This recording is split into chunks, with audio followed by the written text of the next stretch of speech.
نستعينه ونستغفره ونعوذ بالله من شرور أنفسنا وسيئات أعمالنا من يهد الله فلا مضل له ومن يضلل فلا هادي له أشهد أن لا إله إلا الله وأشهد أن محمدا رسول الله أما بعد.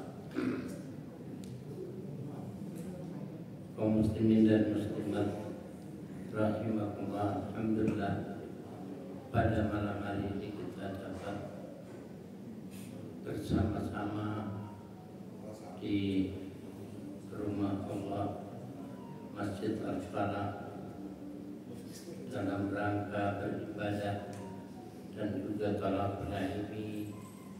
Semoga kita selalu mendapat tambahan ilmu yang bermanfaat yang bisa meningkatkan iman dan takwa kita dan meningkatkan derajat kita di akhirat. Oh iya, saya mohon maaf, ini ternyata dampak dari COVID, termasuk terkena COVID, itu menyebabkan ada rongga-rongga paru-paru itu yang mengeras.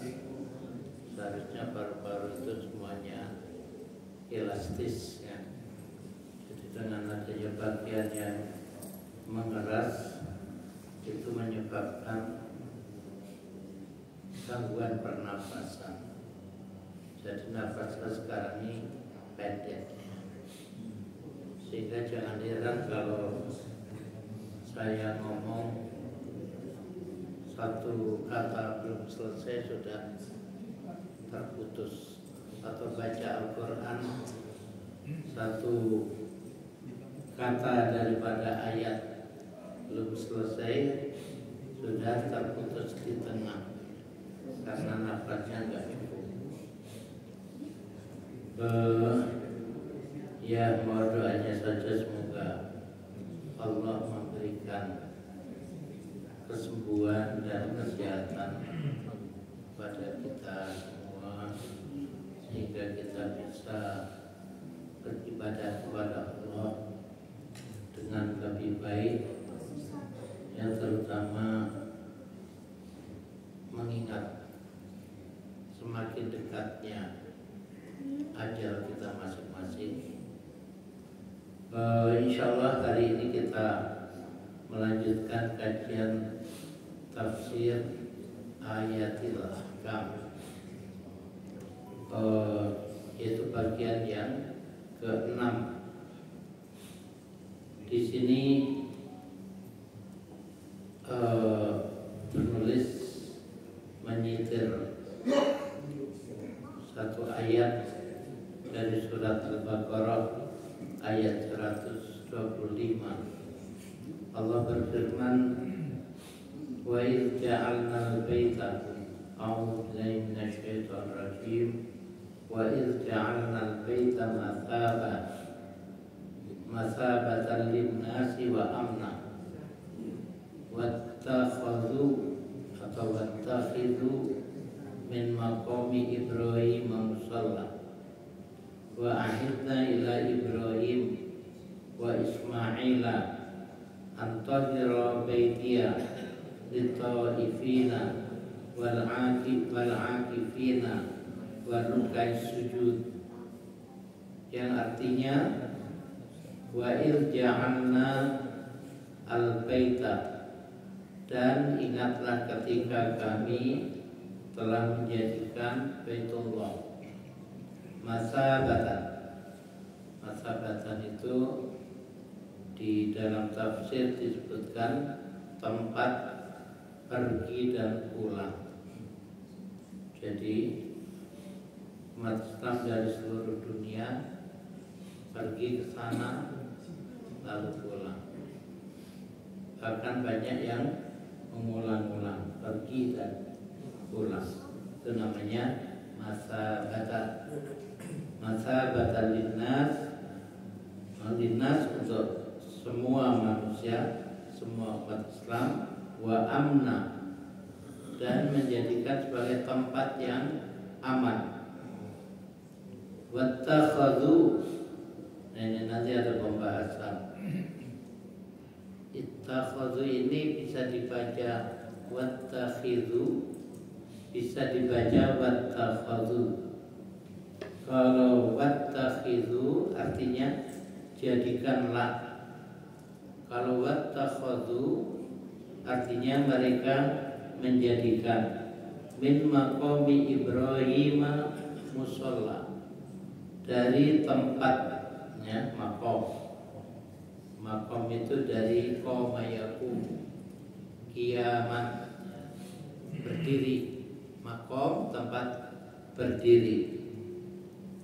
Makanya kalau kita tawaf melihat maqam yang ditutup dengan kurungan yang berwarna emas, ya, di dalamnya ada gambar dua kaki, telapak kaki. Itu artinya bahwa batu itu dulunya tempat berdiri.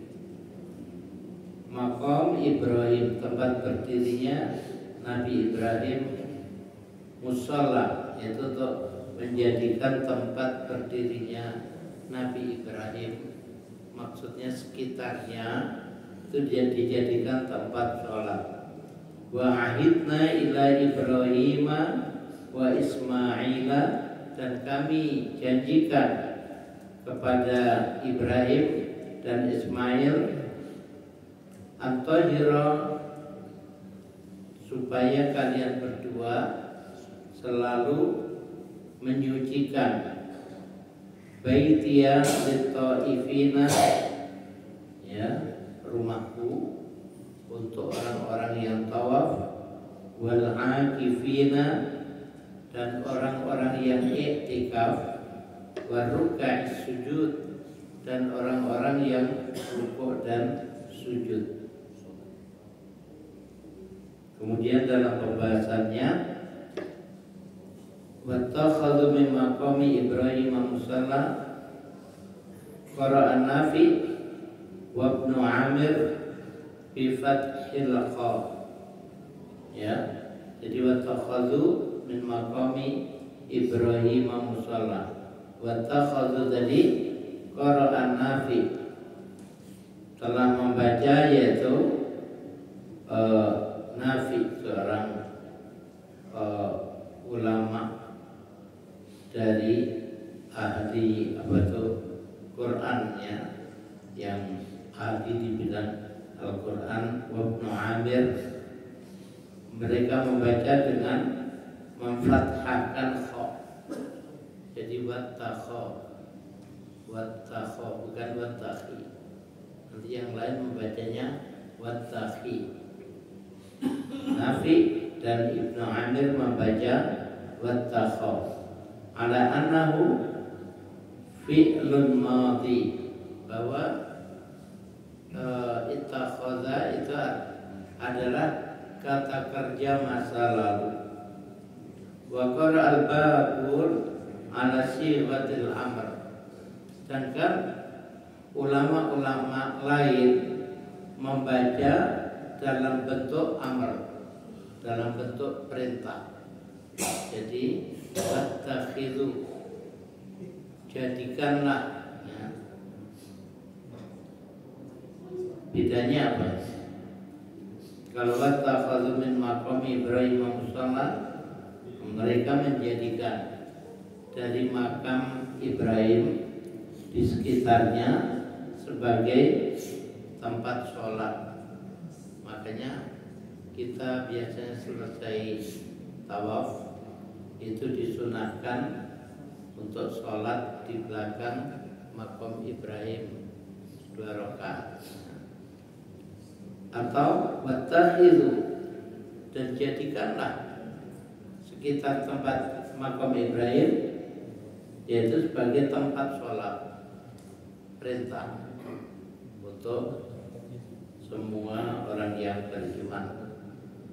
Tapi kelihatannya sebagian besar umat Islam ataupun ulama Islam memilih dengan bentuk yaitu perintah, wattakhidhu, jadikanlah makom Ibrahim sebagai tempat untuk sholat.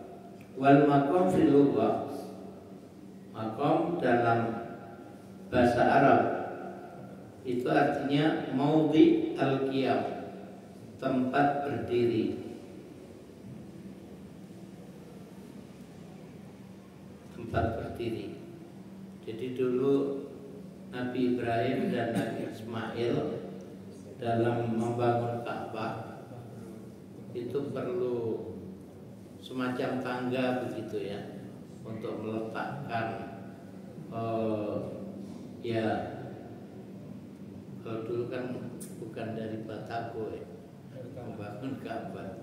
Kalau orang Arab secara umum membangun Ka'bah, membangun rumah itu dari yang mereka bikin seperti batako, tapi bahannya itu dari tanah. Jadi tanah dicampur air, kemudian dicetak, ya. Dicetak lebih besar dari batako. Nanti kalau sudah kering ditumbuk-tumbuk, kemudian dilengketkan pakai tanah lagi. Anehnya itu kuat. Mungkin memang beda unsur tanah di sana. Jadi tidak perlu dibakar dulu seperti di kita jadi batu bata, tidak. Nanti jadi tanah. Dari luar jelek ya. Tapi bapak-bapak kalau masuk rumahnya orang-orang Badui ya, sekarang yang bikin rumah seperti itu hanya orang Badui. Kalau orang-orang Arab yang sudah maju ya, mereka pakai semen ya, seperti kita.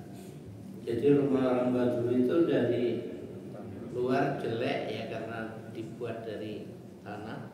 Tapi kalau dari dalam penuh karpet ya. Kemudian dindingnya juga di bagian dalam itu mereka bikin rapi, dicat. Jadi makom Ibrahim itu tempat berdiri ketika Nabi Ibrahim membangun Ka'bah. Dari sana kira-kira ya kita bisa mengira-ngira tingginya Nabi Ibrahim dulu seberapa ya? Kayaknya bisa jadi minimal 3 meter itu Nabi Ibrahim. Sehingga untuk membangun Ka'bah tempat pijakan atau tangganya itu cukup setinggi makom Ibrahim yang kita lihat di dekat Ka'bah. Itu Nabi Ibrahim. Nabi Adam dulu tingginya sekitar 27 meter ya. Jadi manusia ini oleh Allah diperkecil ya, sampai di masa kita ini ya, kita rata-rata tingginya mungkin 160, 180 paling tinggi. Tapi kata Rasulullah SAW, nanti di akhirat kita semua dibangkitkan dalam bentuk Nabi Adam. Jadi kita semua nanti tingginya sekitar 27 meter di akhiratnya. Istri kita berapa meter? Allah a'lam. Perempuan biasanya lebih pendek sedikit dari laki-laki.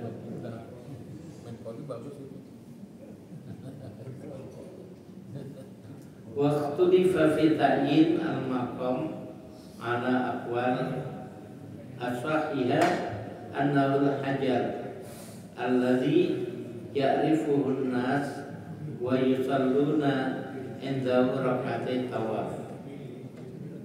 Jadi ada perbedaan pendapat antara ulama-ulama mengenai makom. Makom itu maksudnya yang bagaimana? Nah, pendapat yang umum yang dimaksud makom itu adalah al-hajar allazi ya'rifun nas, yaitu batu yang orang-orang pada umumnya tahu, yaitu batu yang tadi ada bekas telapak kaki yang diketahui oleh manusia pada umumnya. Wa yusalluna indahu rak'atai at-tawaf, dan umat sholat pada makom tadi yaitu 2 rakaat. Wa qila al-maqam al-hajj kulluhu, dan ada yang berpendapat bahwa al-maqam itu adalah manasik haji secara keseluruhan. Manasik haji itu yang mengajarkan memang Nabi Ibrahim. Ya, jadi semua amalan ibadah haji.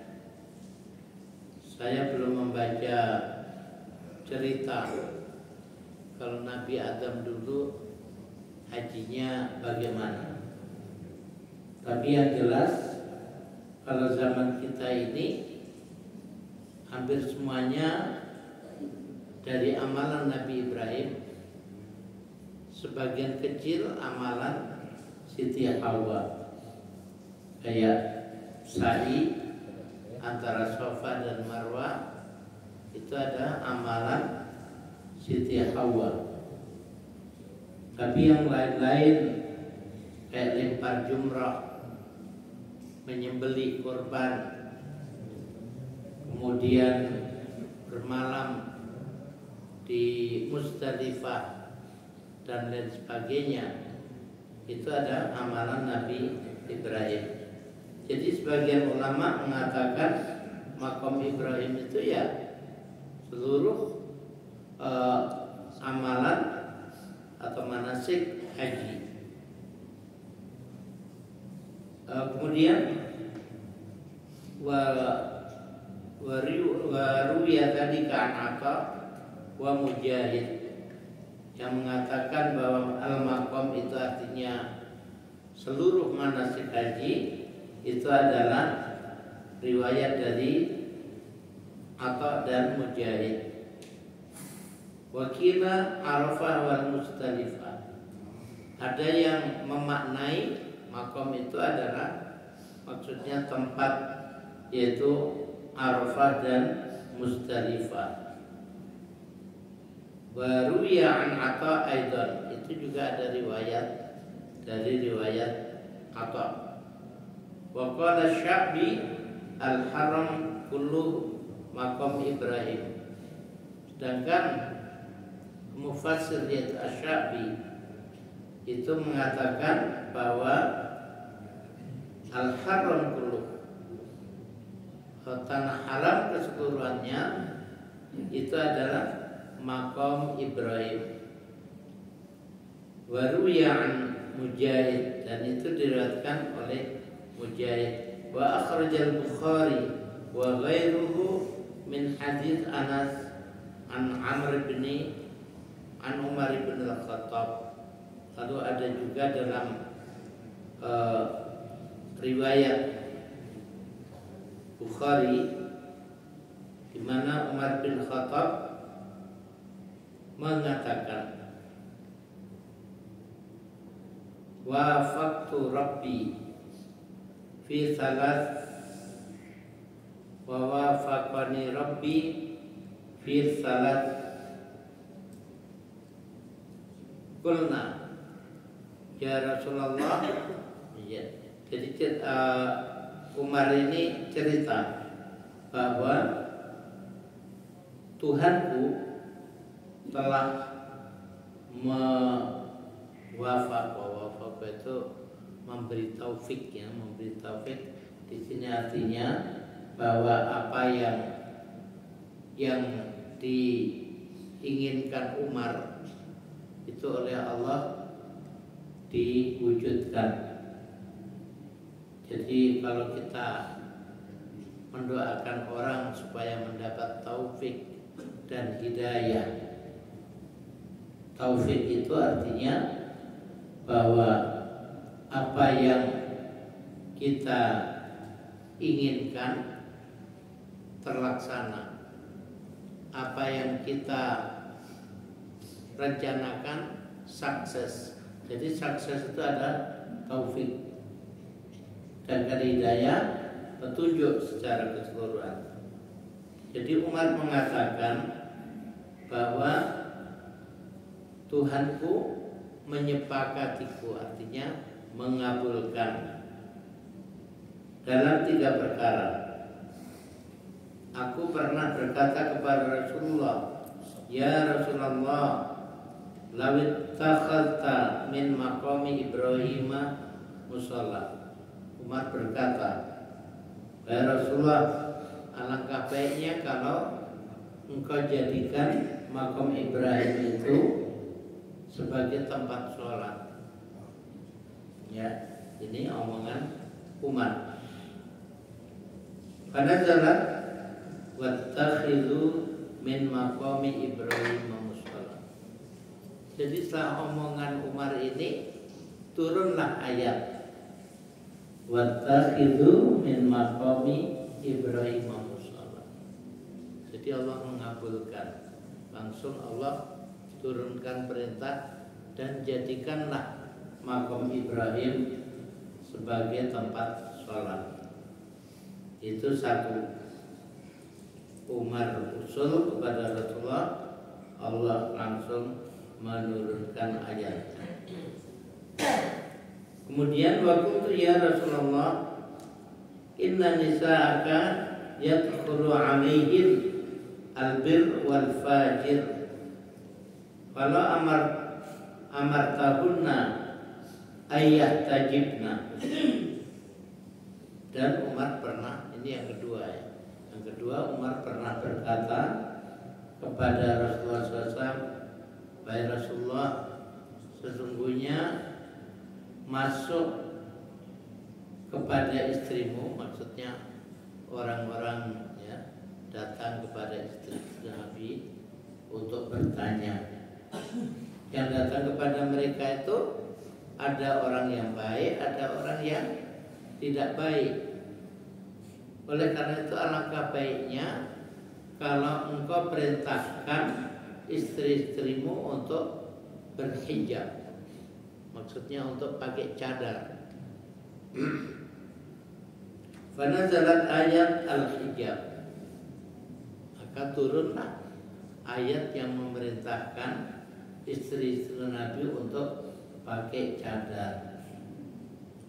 Oleh karena itu di dalam kitabnya yang berjudul Hijabul Mar'ah Al-Muslimah, ya hijab yang dimaksud di sini adalah cadar Al-Mar'ah Al-Muslimah, perempuan muslimah, yang ditulis oleh Syekh Nasiruddin Albani, yaitu seorang ulama pakar hadis yang beliau itu dijadikan andalan bagi kelompok salafi ya di dalam berhujjah, dalam berdalil.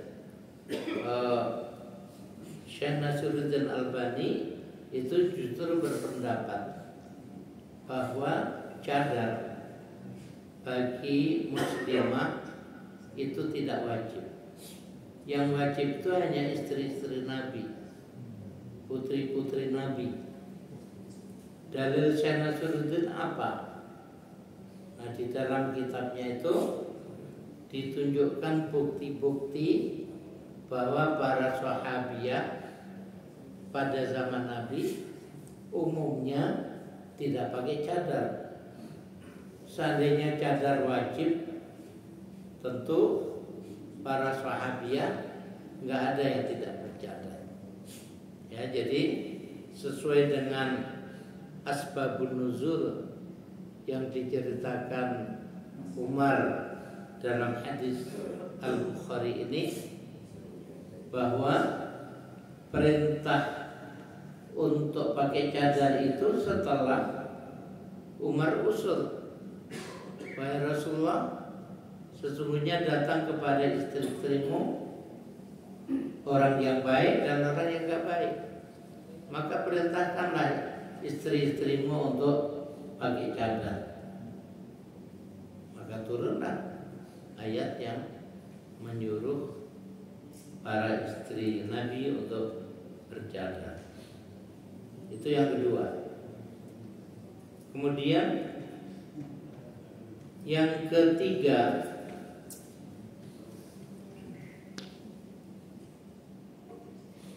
wajtama'a ala Rasulillah sallallahu alaihi wasallam nisa'uhu fil ghirah faqultu lahun asa rabbuhu intalaqakunna ayyubatilahu azwajan khairan minkun. Ya, jadi istri-istri Nabi berkumpul di suatu tempat, lalu Umar melihat mereka itu punya nafsu duniawi seperti umumnya perempuan. Umar pengennya istri Nabi ya beda dengan wanita-wanita lain. Kalau wanita-wanita lain pengen punya gelang emas, pengen punya kalung, punya perhiasan, itu kan nafsu-nafsu duniawi. Itu untuk perempuan umum normal. Tapi istri Nabi jangan begitu. Ya. Oleh karena itu Umar berkata, jadi Umar ini berkatanya dalam bentuk doa ataupun sindiran. Asarabuhu, mudah-mudahan Tuhannya, intalaqakunna, kalau Nabi menceraikan kamu, ayyubtilahu azwajan khairan minkun, mudah-mudahan Tuhan mengganti kamu dengan istri-istri yang lebih baik dari kamu. Ya, itu doanya Umar. Karena Umar gak setuju dengan kelakuan istri-istri Nabi dalam hal tertentu di mana mereka seperti umumnya wanita-wanita yang bukan istri Nabi. Fanazalat kadzalik. Nah, karena itu Allah menurunkan ayat yang sama. Ya, ayat yang sama, bunyinya persis ungkapan Umar tadi, yaitu asa rabbuhu intalaqakunna ayyubtilahu azwajan khairan minkun. Nah, ini adalah kalimat ayat Al-Quran yang sebelumnya, yang sebelum turun, Umar sudah mengatakan itu sebagai doa, ya, karena Umar nggak setuju dengan kelakuan istri-istri Nabi. Hadis wa akhraja Muslim wa ghairu mukhtasaran min hadis Ibnu Umar, dan Imam Muslim juga meriwayatkan hadis tadi secara ringkas dari Ibnu Umar. Jadi hadis cerita Umar tentang 3 perkara yang oleh Allah disetujui seperti keinginan Umar, itu riwayat Bukhari dan juga riwayat Muslim. Lalu wa akhraja Muslim wa ghairu min hadits Jabir, diriwayatkan oleh Imam Muslim dan juga diriwayatkan oleh imam-imam lain dari hadis Jabir, anna Nabi sallallahu alaihi wasallam ramal salasata ashwat wa masya arba'atan hatta idza faragha amida ila maqam Ibrahim wa shalla khalfahu rak'ataini. Jadi diriwayatkan oleh Imam Muslim bahwa Rasulullah SAW romala salasata aswat. Romala itu lari-lari kecil ya, 3 putaran. Kita disunahkan kalau tawaf ya, tawaf itu 7 putaran. Yang 3 putaran itu disunahkan lari-lari kecil. Setelah itu masuk putaran keempat baru jalan biasa. Ya, itu adalah sunnah daripada tawaf. Jadi diceritakan bahwa Rasulullah SAW lari-lari kecil 3 kali putaran. Setelah itu jalan normal 4 putaran. Selesai itu beliau mengarah ke makam Ibrahim dan sholat di belakangnya 2 rakaat. Ya, di belakangnya. Di belakangnya itu maksudnya kalau Ka'bah ada di sini ya, makam Ibrahim di sini, maka kita sholat itu di belakangnya makam Ibrahim. Jadi tetap menghadap Ka'bah, tapi di depan kita ada makam Ibrahim. Di depan itu juga tidak harus lurus, bisa saja di sebelah sana atau di sebelah sana. Makanya sholat sunnah 2 rakaat di belakang makam Ibrahim itu tempatnya jadi luas ya, sampai di area yaitu menjelang area sa'i antara Safa dan Marwah. Kemudian summa qara'a, setelah melaksanakan sholat 2 rakaat sunnah, Rasulullah SAW membaca wattakhidhu min maqami Ibrahim musalla. Jadi beliau membaca ayat dan jadikanlah makam Ibrahim sebagai tempat sholat. Artinya Nabi menafsirkan perintah untuk menjadikan makam Ibrahim sebagai tempat sholat itu, beliau tafsirkan dengan amalan beliau. Beliau mengamalkan dulu sholat 2 rakaat ya. Setelah sholat 2 rakaat lalu membaca wattakhidhu min maqami Ibrahim musalla. Kemudian wakhtalafu fi qawlihi musalla. Lalu para ulama ikhtilaf, yang berbeda pendapat mengenai arti daripada musalla. Faman fasara al-maqam bimasyahid al-hajj wa masyairihi,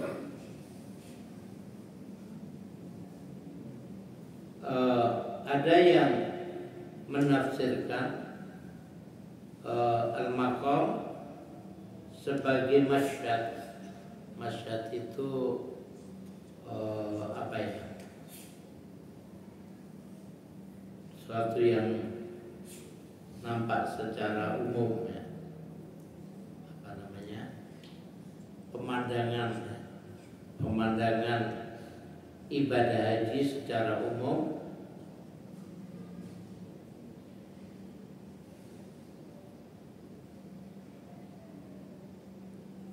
dan masyair. Masyair itu masyar itu tempat-tempat yang ada syiar. Tempat-tempat yang ada syiar ya, misalnya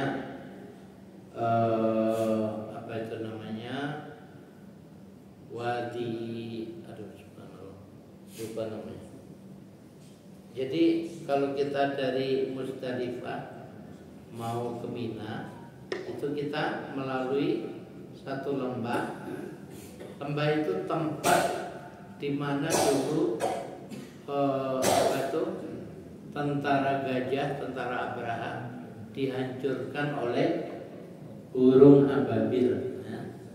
Jadi kalau kita dari Musdalifah ke Mina itu melewati tempat itu.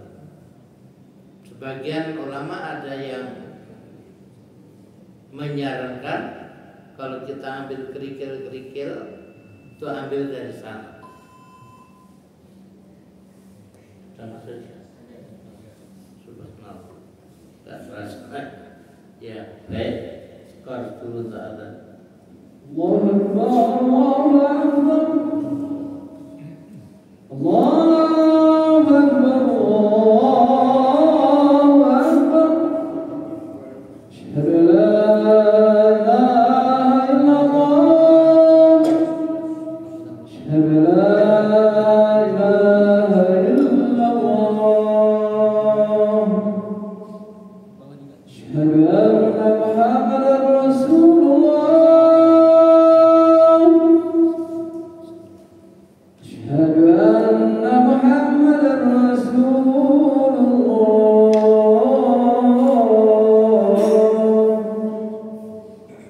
Hayya 'alas salam. Hayya 'alas salam.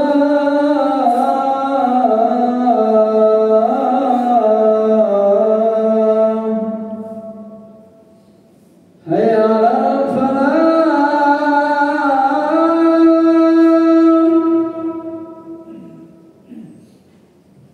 Hayya 'alal falah.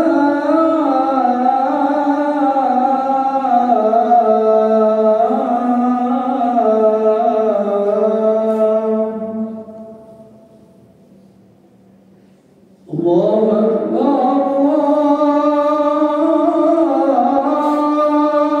Akbar.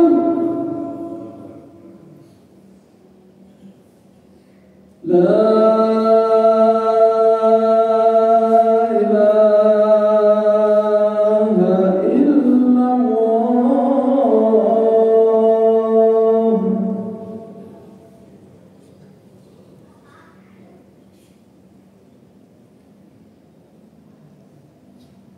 Izin ya Pak Ketua, saya selesaikan sedikit lagi. Jadi ada yang memaknai musalla itu ada mudda'a.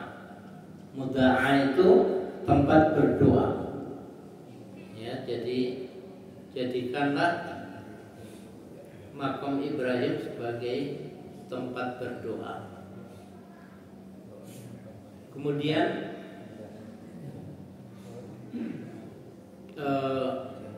perintah untuk sholat 2 rakaat endahu, ya, endahu, enda itu artinya apa?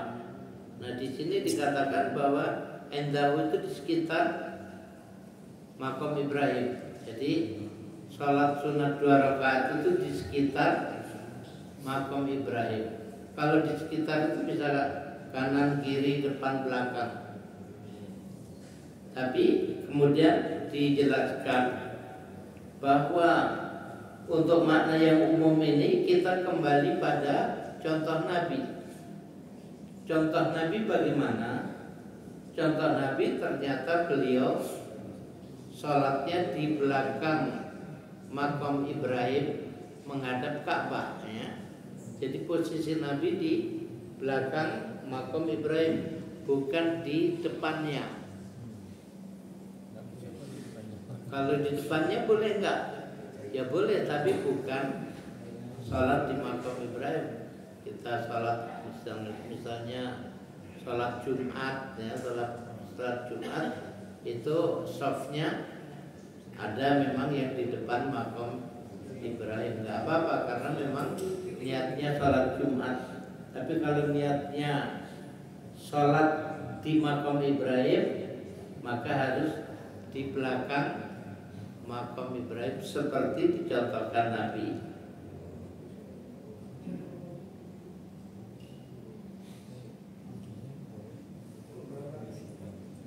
Dan dalil untuk sholat di belakang makam Ibrahim ini dikatakan di sini mustaufa bil ummahat.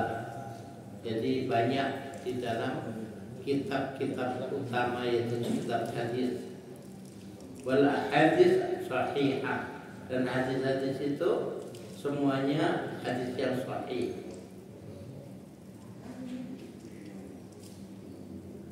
Ya.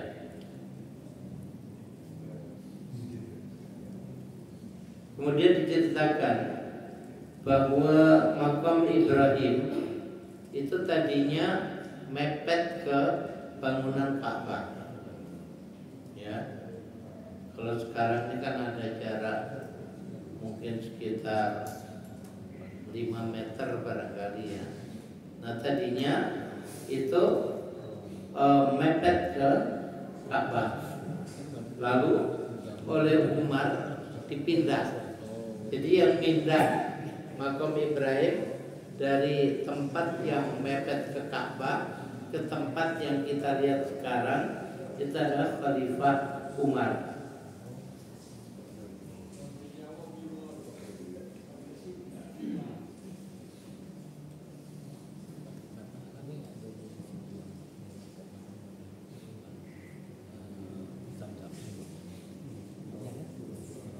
Ya,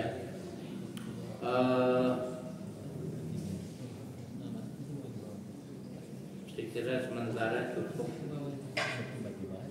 Sebelum ditutup barangkali ada pertanyaan. Ada? Ya. Assalamualaikum warahmatullahi wabarakatuh. Waalaikumsalam. Ini mungkin agak keluar dari topik Pak Ustaz. Ada apa? Tidak menyangkut topik ini, tidak menyangkut topik tema kita hari ini. Ya. Itu mengenai doa setelah sholat Pak Ustaz. Kan doa itu ada di tempatnya, ada waktunya, ada. Kalau sholat kita habis sholat wajib itu ke mana kaitannya tadi? Maksudnya hadisnya itu di mana? Maksudnya boleh nggak? Jadi kita kaitkan kemana dia? Kalau umpamanya habis azan ada hadisnya. Ya. Waktu sujud kita ada bacaan, ada hadisnya juga. Nah, kita habis sholat itu kita berdoa, umumnya kita berdoa itu kaitannya kemana Pak Ustaz? Hadisnya. Iya. Jadi itu dari contoh Rasulullah SAW. Ya, jadi Rasulullah SAW itu mencontohkan pertama istighfar. Jangan lupa istighfar itu doa. Astagfirullah, aku mohon ampunan kepada Allah.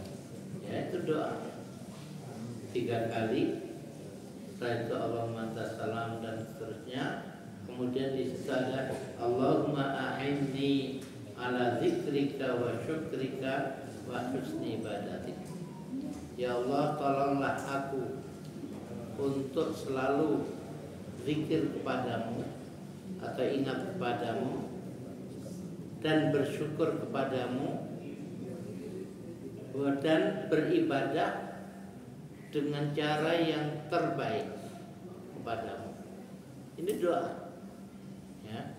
Itu doa yang dicontohkan oleh Nabi. Nah, kalau kita mau menambah dengan doa kita boleh nggak? Ya boleh ya. Karena Nabi mencontohkan Nabi sholat ada doa. Ya.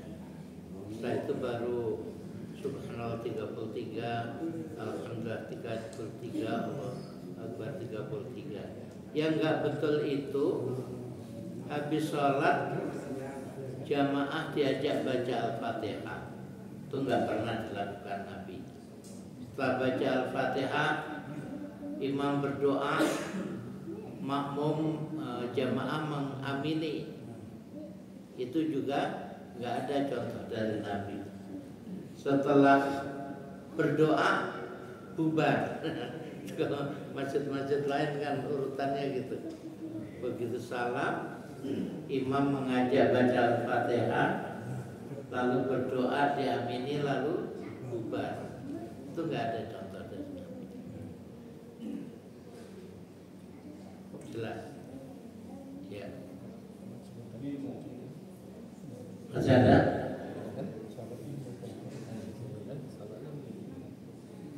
Cukup ya. Ya, demikian. Semoga bermanfaat dan kita akhiri subhanallah wa bihamdika.